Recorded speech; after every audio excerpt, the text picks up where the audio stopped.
Я по-русски не знаю. Извините. А как вы здесь работаете, если по-русски не разбираетесь? Пойдемте выясним нахождение вашей территории республики.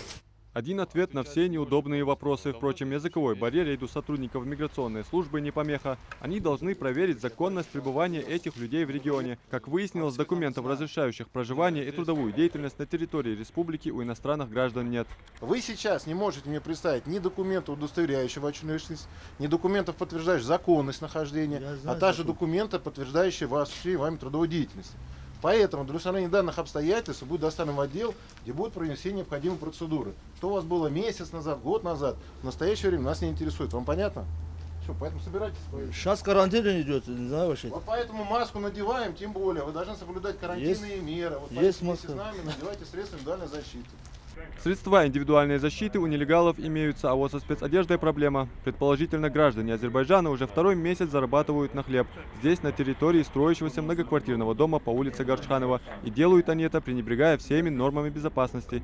В связи с чем свои вопросы появились и у сотрудников инспекции труда. Вы наверху работаете? Нет, все. Что вы там делали? Кладка? Этаж, магазин.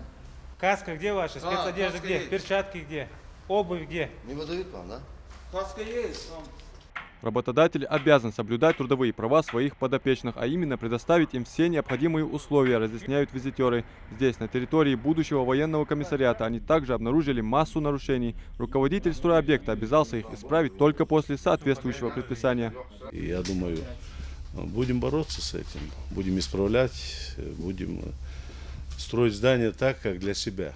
План совместных мероприятий по проверке соблюдения миграционного и трудового законодательства охватил ряд многих столичных стройобъектов. Нарушений, как и самих нелегалов, оказалось много. Все задержаны для выяснения личности. Правда, депортировать их не будут. Так, в соответствии с указом президента России 274, в связи с распространением коронавирусной инфекции во дворе нелегальных граждан запрещено. По словам Андрея Петрашова, это не первый и не крайний рейд. Выявлять нелегалов будут и дальше. На объектах мы в первую очередь смотрим это нахождение уведомлений по месту пребывания иностранных граждан, то есть законность их нахождения. В дальнейшем смотрим при осуществлении трудовой деятельности наличие патентов. Также смотрим наличие трудовых договоров, надлежащим образом оформленных уведомлений о привлечении к трудовой деятельности. А также по результатам рассмотрения документов уже будут приняты штрафные санкции в отношении мигрантов, а по факту выявленных нарушений будут проводиться уже административные расследования в отношении юридического лица. Те, которых нанял, да, на работу устроил? Так точно мы будем устанавливать, то есть наличие трудовых отношений, договорные организации, подрядные организации, кто непосредственно был заинтересован в привлечении, скажем так, иностранной рабочей силы, и, соответственно, по результатам расследования уже будут приниматься решения в соответствии с действующим законодательством. Наша цель сегодня установить, соблюдается ли на данных объектах трудовое законодательство. Это в первую очередь заключен ли трудовой договор с работниками, соблюдается ли условия охраны труда. Мы уже зафиксировали нарушения, что практически у нас какую-то часть спецодежды выдается, но в основном нарушения зафиксированы. Дальше будем работать в целях устранения выявленных нарушений, и виновные лица будут привлечены к административной ответственности.